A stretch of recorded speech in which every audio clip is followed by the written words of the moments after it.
বিস্তারিত জানাতে নির্বাচন কমিশন থেকে যুক্ত হচ্ছেন সহকর্মী নামিরা আহমেদ। নামিরা, শুনানি সম্পর্কে কি তথ্য আছে জানাবেন। ধন্যবাদ শাহাদাত আপনাকে।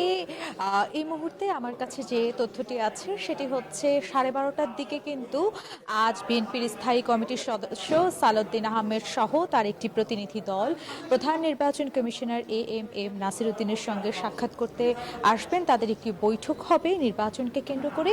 এবং আরেকটি বিষয় আমি বলতে চাই যে গতকাল যদি বলি একটু ভিন্ন দেখা গেছে আপিলের শুনানিটা, কারণ প্রথম দিন থেকে চতুর্থ দিন পর্যন্ত 70টি করে প্রতিদিন শুনানি হয়েছে এবং গতকাল 100টি শুনানি হয়েছে এবং আজ ঠিক সেইভাবেই যদি বলি 381 থেকে 480টি শুনানি হচ্ছে এবং শুনানি কিন্তু চলছে। সকাল 10টা থেকে শুনানি শুরু হয়েছে, যা চলবে বিকেল 5টা পর্যন্ত।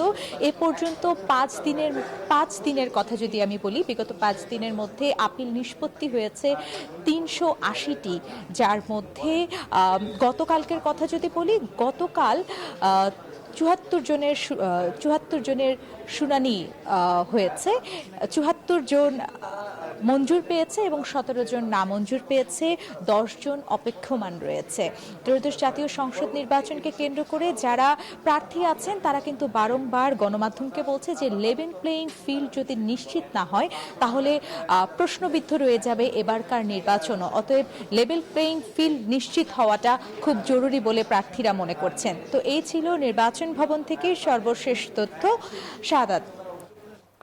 নামিরা আহমেদ, আপনাকে ধন্যবাদ।